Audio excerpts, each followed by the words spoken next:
Celeng we. Nyilangkir gewat ngagajelengkeun awakna ka luhur. Siut clek. Anu saterusna sapasang sukuna geus panceg deui. Nangtung dina pas pisan dahan kai, sisi gawir tempat jirim eta harita nyangsang.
Cukup luhur. Katingali sobali komat kamit sababaraha waktu. Gegerenceman telila peledug haseup bodas bari jeung kandal tina roko daun kawung sobali. Ngaburial dibarung ku bau hangit beulemenyan nyampur aduk jadi hiji. Pok sobali harita teh gegerenceman deui. Rada tarik ayeuna mah jeung rada puguh teu kawas anu mimiti. Bari jeung kituna teh dua belahan dampal leungeunna harita disidakepkeun pas pisan palebah dadana.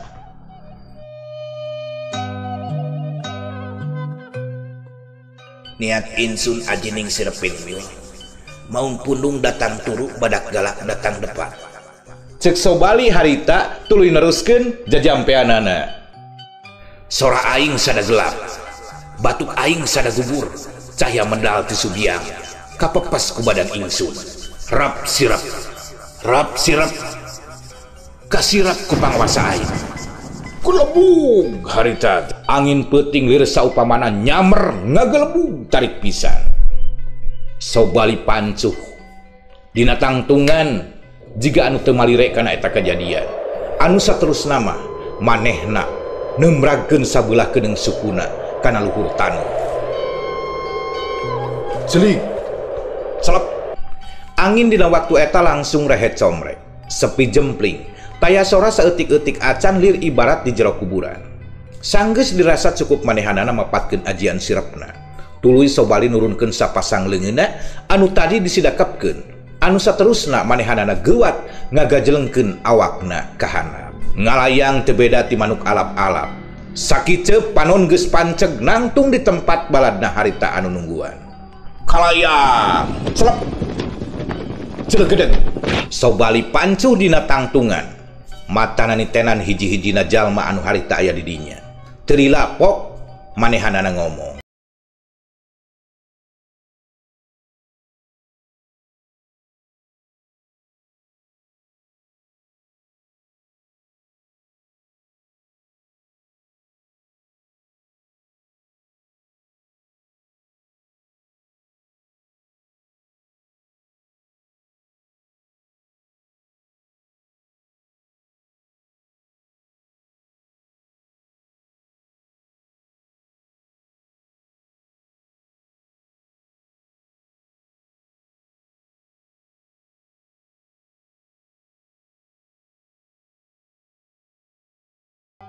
Waktu geus liwat di tengah peuting.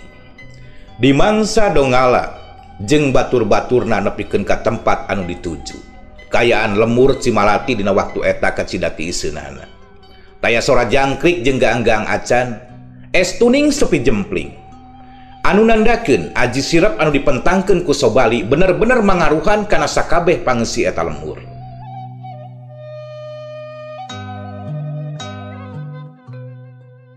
Nyaksian kana kaayaan kitu, teu dililakeun deui, Donggala sabalad-balad langsung ngamimitian hancak pagaweanana. Ngabagi-bagi tugas asup ka imah anu hiji, tuluy muru ka imah anu sejena deui. Jeung tetela bener, naon rupa anu sabora poe ka tukang disarankeun ku Marjuki supaya nyantroni eta lemur nyatana jadi pilihan anu kacida ngahasilkeunana. Kusabab sacara gampang manehanana bisa ngapimilik murah sakabeh harta kaayaan anu dipiboga ku sakumna masyarakat anu aya di eta lemur. Bari teu kudu capek-capek nungguan sabiasa-biasa.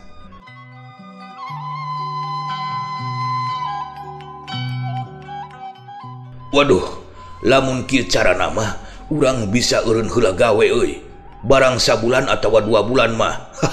Tetela rahaya Cimalati teh lain ngan saukur kagolong jalma anu bantrak-bantrakeun euy. Sajaba raja kayana lega, harta bandana ogenan kacida pisan lobana. Aduh, nyaho bakalan kieu mah. Mun ti bareto ilaing teh ngingetan, dasar atuh. Ceuk Donggala ka Marjuki bari seuring ngagak-gak jiga anu bungah pisan dina waktu eta.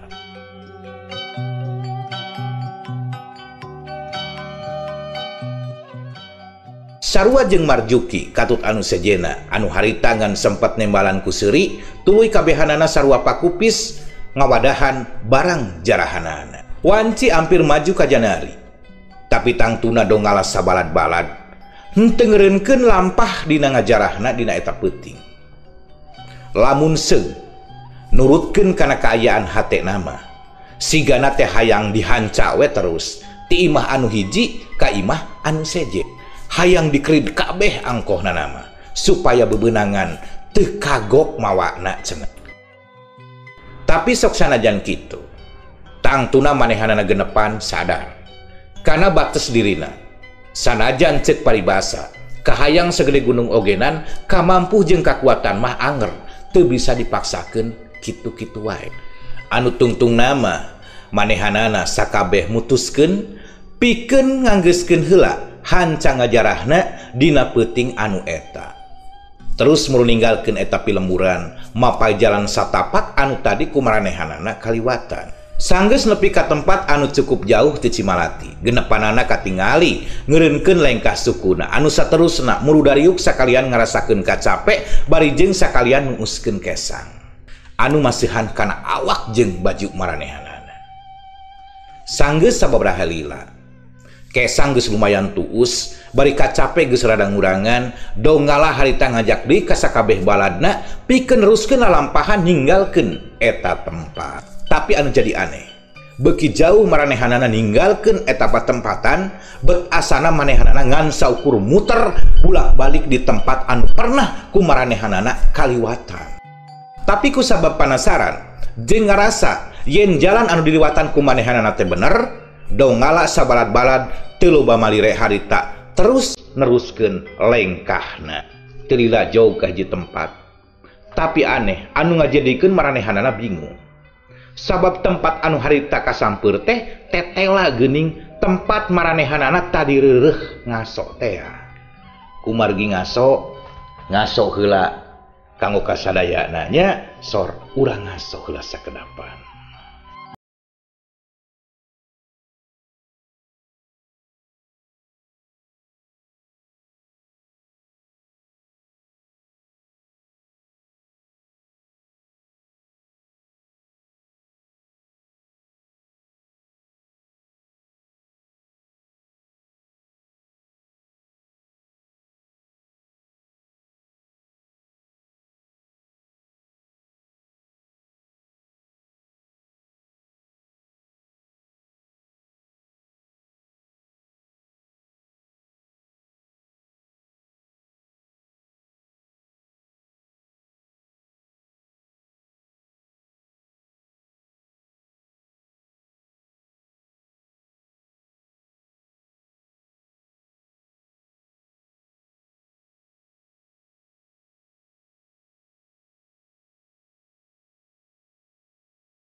Menggeus.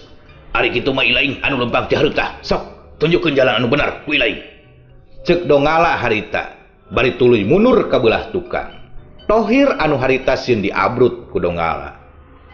Manehanana lempang ka hareup. Tuluy balik deui pikeun neruskeun lengkahna. Tapi begitu deui wae. Kajadian anu saterusna anu tangtuna mungguh mantak aneh keur maranehanana. Kusabab geus sakitu lilana maranehanana lempang bet anjog deui ka palebah tempat tadi maranehanana ngaso. Pun cereng Donggala mun cereng harita. Sungutna ka karawat nepikeun ka kumisna ting rariab atuh bakat ningku ambek.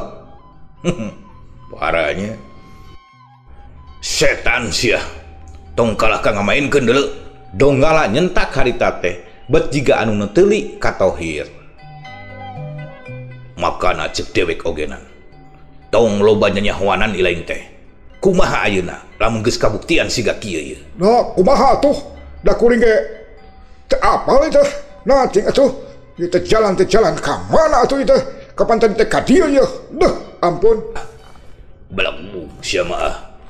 Terus diugudkeun di wae eta mata. Sirah Tohir diubudkeun atuh. Nya mani ampir ti jongklok eta harita mah.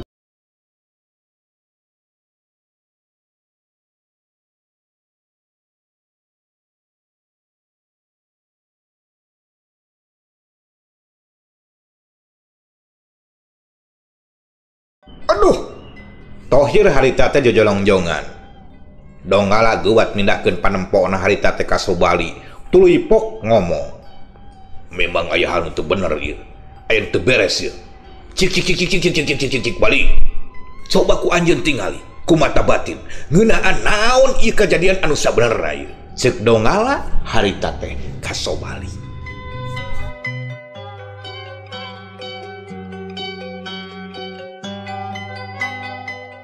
Sobali sorangan harita tuluy surti. Tuluy ngalungkeun ududna saterusna muru ka tempat anu rada lega ti palebah dinya. Celek. Sobali naik ka hiji batu anu cukup gede. Tuluy gek sila. Panonna dipereumkeun. Curug jeung jajangkungna katingali nunjuk anu saterusna diputer-puter di palebah hareupeun dadana. Plek. Curug jeung jajangkung harita nempel bareng dina dua belah pipilisna kencak katuhu. Leungeun Sobali harita tengah getar. Teila sapasang panonna muka. Bias. Katingali ku Sobali warna bodas ngagenyas sapanjang panempona. Warna bodas lir ibarat haseup ibun anu ngalingkung poek beuki lila beuki caang. Leuwih caang tungtung nama les leungit sapada harita. Sanggeus ibun anu ngalingkung paningalna geus bener-bener sirna, harita Sobali bisa ningali yen di hiji tempat anu teuing di mana eta tempat ayana aya saurang lalaki kolot make salempang bodas ipis keur sarua diuk bari jeung sila dina luhur batu.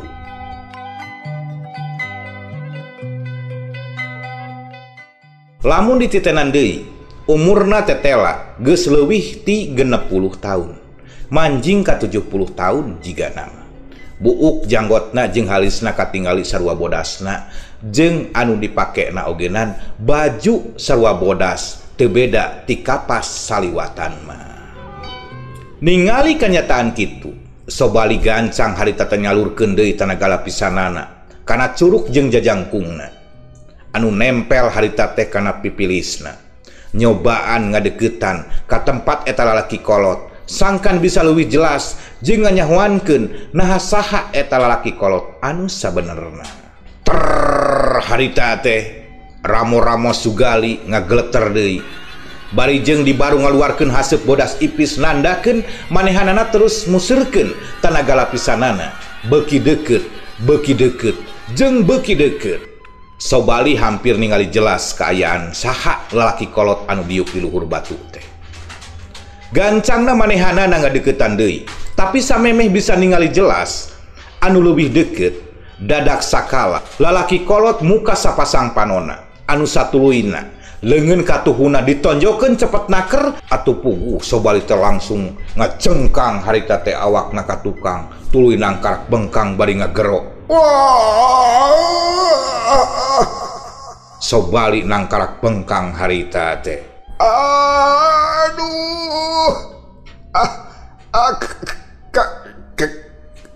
Kang Acil.